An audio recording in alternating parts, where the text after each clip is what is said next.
안녕하세요. 선한 로열로더 쌤입니다. 자, 2022년 9월 5일 월요일 주황방송 시작하도록 하겠습니다. 자, 먼저 태풍 흰남노가 한반도를 강타하기 시작했습니다. 일부 남부 쪽에 제주도 같은 쪽에서는 달리는 도로 사이에서 이제 이동하던 탑차가 무너지거나 하는 사건도 발생하고 했었죠. 그래서 좀 피해가 예상되는데 모쪼록 조심하시기 바랍니다. 태풍 피해 최소화 되었으면 하는 바람, 그리고 지금이라도 좀 비껴갔으면 하는 바람이 있습니다. 자, 우리 시장도 태풍 몰아치듯이 한번 지금 몰아치고 있는데, 자, 다우지수가 금요일날 상승을 보이다 밀렸죠. 이유는 간단합니다. 유럽장이 끝나고 나서 문제가 발생했는데, 유럽장 보시면은 독일이 3% 이상 상승하는 등 좋은 모습 보이다가 오늘 밀렸죠. 왜 그러냐? 유럽장 끝나고 러시아에서 가스관을 잠가놓은 것을 또 연기한다라고 합니다. 즉 노드스트림 1 가스관 재가동을 연기한다. 어디서? 러시아 국영기업 가스프롬에서. 그러면서 하락이 나온 겁니다. 1% 이상 상승 중이었는데 1% 하락으로 마감한 겁니다. 자, 뭐죠? 최근 강의해드리고 있는 이 31,500 구간에서 트랩을 만들 수 있었는데 실패를 한 거죠. 아직까지는 이 아래쪽에 있는 거고, 그러면 이번 주에 이렇게 위쪽으로 올라와 줘야 된다는 거. 그리고 나서 이중바닥을 이렇게 그리건, 아니면 위쪽에서 31,500 위에서 이중바닥 그리면 더 좋죠. 저점을 높이는 이중바닥이니까. 그러고 나서 32,000을 다시 회복한다라고 하면은 다중바닥까지 그리고 회복하면 아주 나이스한 그림이 나올 수 있다. 물론 여기서 무너지면 안 되겠죠. 나이스한 그림이 나올 수 있다 보시면 됩니다. 리스크는 있었지만 그래도 회복만 되면은 그러면 조정 마무리 가능성이 생기는 거다 생각하시면 됩니다. 이해되시죠? 자, 그래서 지금 우리나라는 흰남노가 영향권 들어오면서 지금 폭풍이 몰아치고 있지만, 글로벌 시장에서는 러시아의 이 에너지 영향권에 들어오면서 유럽이 또 폭풍이 몰아치고 있다 생각하시면 됩니다. 그래서 이 정도까지 체크하시면 될 것 같고, 자, 그런데 우리나라는 사실 코스피가 별로 반응을 안 했죠. 보시면은 추세적으로는 이렇게 하락 추세 밴드를 그리면서 움직이고 있는데 생각보다 빠르게 움직이고 있다 말씀드렸습니다. 그리고 나서 이 하단을 건드리는데 터치만 할 뿐 이탈하지는 않고 있다. 그리고 아래 꼬리도 살짝 달면서 2400 정도는 지켜준다고 하기는 민망하고 그냥 지지력 테스트 정도 하고 있다. 한번 흔들기 정도 하고 있다 보시면 될 것 같아요.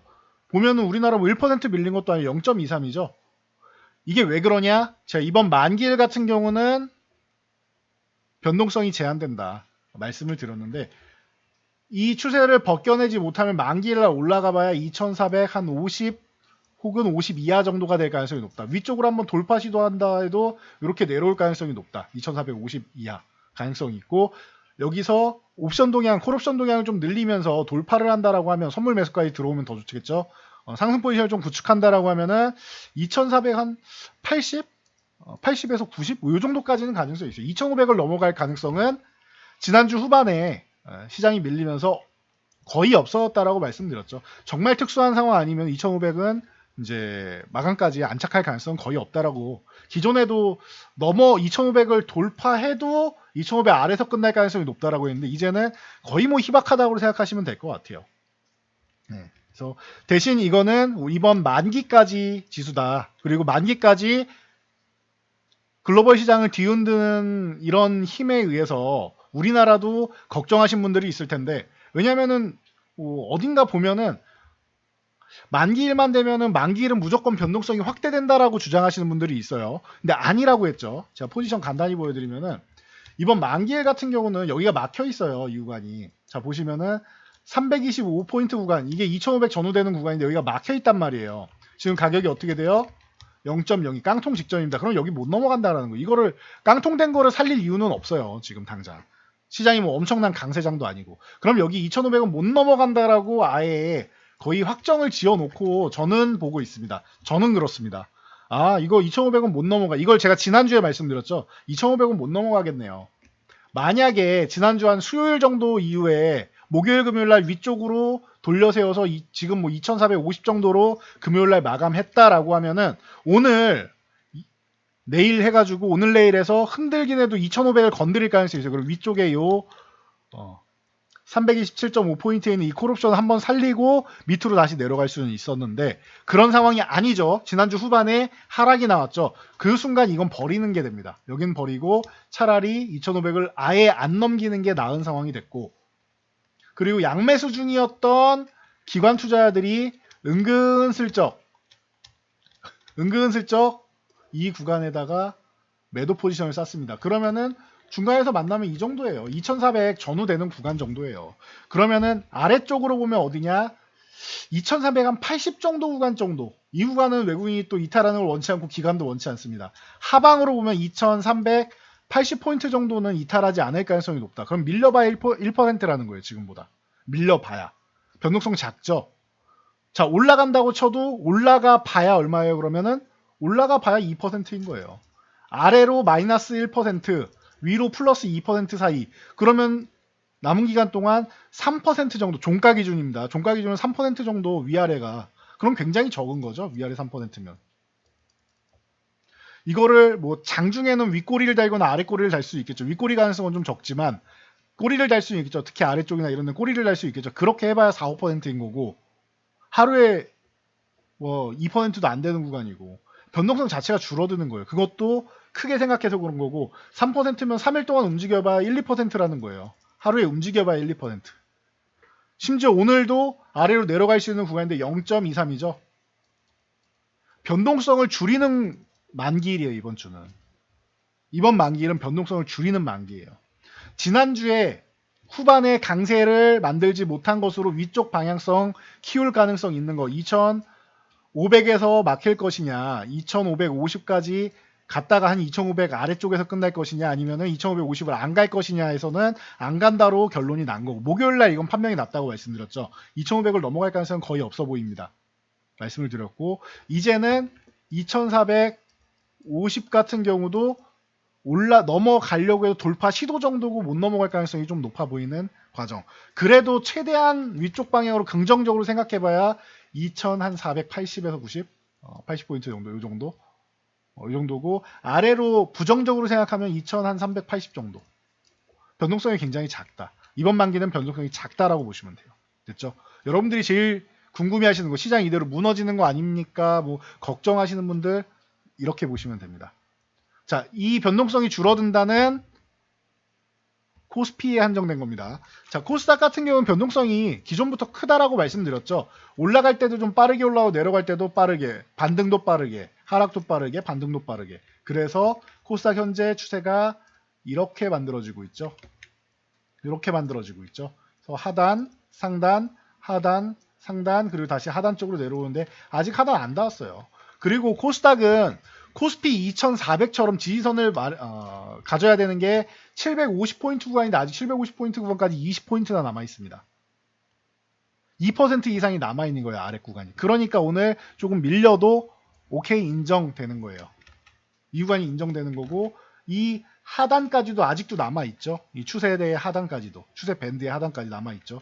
그러니까 코스닥이 변동성이 크다라고 말씀드리는 거예요. 대신 올라가면 또 뭐예요? 또 빠르게 올라가잖아요. 오를 때 반등도 많이 나오고 쉴 때도 잘 쉬고 이렇게 생각하시면 됩니다.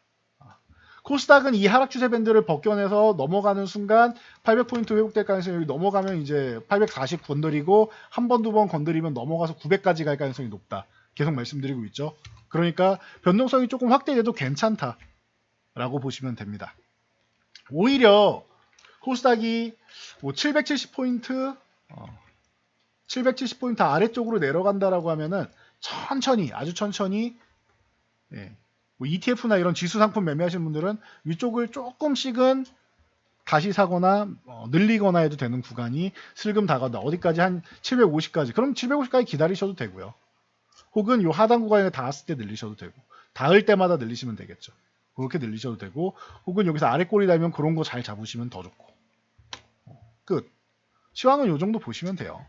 오늘은 종목보다는 시황이 더 중요하기 때문에 그런 거고 이 옵션 포지션을 중요한 구간이 한 요 정도 구간이 됩니다. 지금 이게 중요한 구간이 제가 볼 때는 한 이 정도 구간이 중요한 것 같아요. 이 정도 구간이. 이 정도 구간. 왜? 밑에는 이제 2380 정도가 맞고 있고 위에는 뭐예요? 위에가 깡통이 나기 시작했으니까 320을 넘어갈 가능성은 없고 317.5를 살릴 것이냐 말 것이냐, 이걸 살리냐 마느냐에 따라서 달라져요. 이걸 아예 안 살린다라고 하면은 2450포인트도 못 갈 가능성이 높다라는 거예요. 안 살리면. 그럼 변동성은 더 축소되는 거죠. 그럼 뭐다? 이번 만기를 얼만큼 변동성이 줄어들 것이냐 차이예요. 늘어나기보단 줄어들 가능성이 높다. 이 정도 여러분들이 체크하고 가시면 됩니다. 자, 그래서 뭐 시총상위 종목들만 보셔도 알 수 있겠죠. 삼성전자 그냥 쉬고 있잖아요. 주도주 아니다라고 말씀드렸고 조정 구간인데도 순환매도 잘 안 돌죠. 자, LG에너지솔루션 같은 경우는 주도주 계열에 해당되는데 2차전지 쪽 태조 이방원의 2차전지를 담당하고 있죠. 자, LG에너지솔루션은 추세를 지금 만들어서 잘 가고 있다. 그리고 여기서 추세 한번 돌려 세워서 조금 더 강한 추세를 만들고는 있죠. 이 정도 보시면 돼요. 지금은 이런 추세로 해서 추세 밴드를 이렇게 만들어가고 있다라고 생각하시면 됩니다. 그러면은 50만원 정도까지는 이제 올라도 이상할 게 없는 거예요. 50만원 정도까지는 이렇게 올라도 돌파 시도해도 이상할 게 없다. 그 정도로 체크하시면 된다. 그리고 뭐 삼성바이오로직스나 이쪽은 뭐 이 84만원 구간 다시 회복되면 그때 보시면 돼요. 84만원 회복 가능성은 충분히 있다라고 보고요. 충분히 있다라고 시장 영향으로 밀렸다? 괜찮아요. 84만원 회복될 때 보시면 됩니다. 뭐 어마어마하게 금액 차이 나는 거 아니에요. 그때까지 순환매 노리시면서 소외주 섹터 이런 쪽 보시다가 여러분들이 추후에 보시면 돼요. 자, 그리고 오늘 핵심은 뭐예요? 태풍 흰남노, 코리아SE나 뭐 삼영엠텍, 동아지질, 뭐 우원개발 이런 종목들 있죠. 최근에 온다, 큰 것이 온다라고 해가지고 강하게 치고 갔습니다. 이제는 못 잡아요. 코리아SE 못 잡는다고 생각하시고, 뭐 삼영엠텍이나 이런 쪽도 전체적으로 이건 뭐 지진 관련주이기도 하고 하다 보니까 동아지질도 마찬가지고 이런 쪽을 전체적으로 같이 좀 순환이 돌고 있다. 코리아SE가 가장 강하고 나머지가 좀 뒤를 받치고 있다 정도로 생각하시면 될 것 같아요. 그러면서 이제 뭐 폐기물 관련주라든지 뭐 이런 뭐 이제 재건주라든지 이런 쪽이 계속 뭐 돌긴 하겠죠. 그쪽을 뭐 체크하시면 될 것 같고, 러시아 가스관 얘기 나오면 GSE 바로 떠올리셔야겠죠.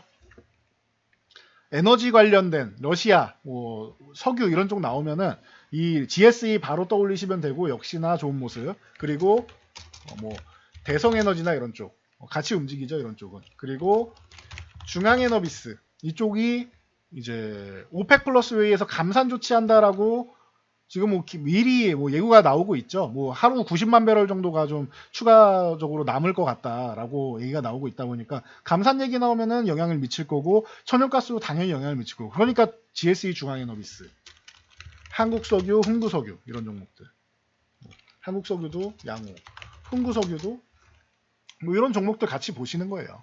이해되시죠? 이렇게 보는 겁니다. 이렇게.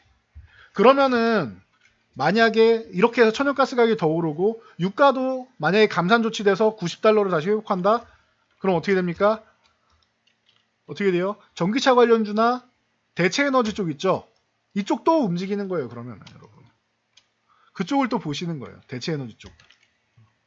최근에 두산에너빌리티가 지분 매각 쪽으로 해가지고 쉬고 있죠? 이런 거 이제 이번 주부터 해서 다음 주 사이에 슬그머니 언제 매수할 것인가를 보시는 거예요. 언제 매수할 것인가.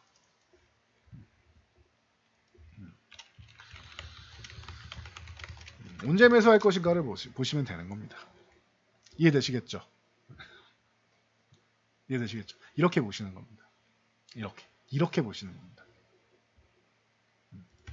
뭐 두산퓨얼스 이런 것도 수소 쪽이죠. 이쪽도 35,000원 흔들기 하고 있는데 트랩 완성하는 거 보시면 되는 거예요. 61선 지적 테스트 중인데 이탈했다 올라올 것이냐, 혹은 이 아래에서 이중 바닥을 만들 것이냐, 아니면 35,000원 여기서 트랩을 완성할 것이냐 보시는 거예요. 확인하고 들어가시면 됩니다.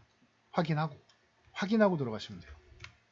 거기에 뭐 전기차 쪽은 이제 이런 뭐 만도나 뭐 많죠. 이런 쪽 만도나 뭐 한온 시스템도 그렇고 이런 쪽이 엄청난 강세는 아니어도 오늘 같은 경우에 그래도 조금 긍정적인 모습을 보였죠.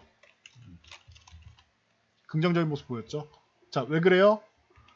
현대차 조지아 공장 조기 완공 증설한다. 이런 쪽 보시면 되는 거. 계속 말씀드렸듯이 현대차 쪽에서 이제 뭐 이거 FTA 어기는 거 아니냐라고 하면서 우리나라 국가 차원에서도 이제 건의도 하고 하는데, 항의를 하는데, 그거는 그거대로 하면서 현대차에서도 조지아 공장 빠르게 완성하면 미국에서 생산할 수 있는 것들이 늘어나는 거 아닙니까? 이해되시겠죠? 자, 이런 정도로 여러분들이 보시면 돼요. 그래서 오늘은 섹터 쪽보다는 시장이 어떻게 되느냐를 좀 궁금해하시는 분들이 많아가지고 이쪽을 좀 만기일 쪽으로 좀 설명을 드렸는데 이렇게 여러분들이 뭐 체크를 좀 하고 가시면 될 것 같아요. 러시아 가스관 재가동 안 한다. 뭐 G7에서 가격 상한제 하니까 이거 보복으로 한 거죠. 언제 가동하느냐에 따라 또 다른데 이번에 바로 재가동을 해도 10월 중순 정도에는 한 1000시간 정도니까 10월 중순 정도에는 또 점검하고 할 겁니다. 이렇게 정기적으로 점검한다. 정기적으로 점검하면서 뭐 한다? 에너지 무기화를 러시아에서 진행하는 거다라고 체크하시면 됩니다. 이게 계속 진행되는 거예요. 만기일 위기 아니요 만기일이 오히려 우리를 살려주고 있고 변동성을 줄여주고 있어서 오히려 여러분들한테는 다행이다. 이 정도까지 체크하시면 돼요. 여러분들이 지금 집중해야 되는 건 뭐냐? 태풍 피해를 조금 줄이시는 거. 그리고 시장보다는 그냥 추석을 준비하시는 거. 오히려 변동성 적은 게 좋은 것 같아요. 지금 구간은.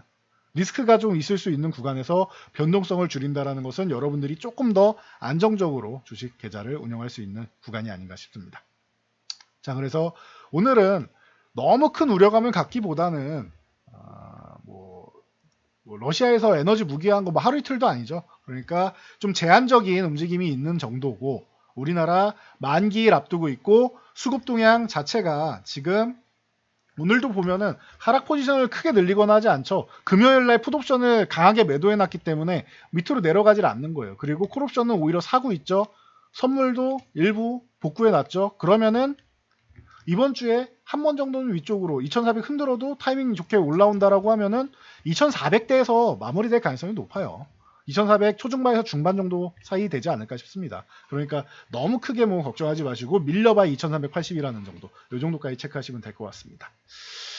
자, 오늘 영상은 여기까지 하고 마치도록 하겠습니다. 너무 걱정하지 마시고 태풍 피해 주의하시고 영상이 도움되셨다면 여러분들 주변 분들께도 저희 채널 추천 한번 부탁드리도록 하겠습니다. 자, 오늘 영상 잘 참고해서 모두 안정적으로 투자하시기 바랍니다. 저는 이만 물러가도록 하겠습니다.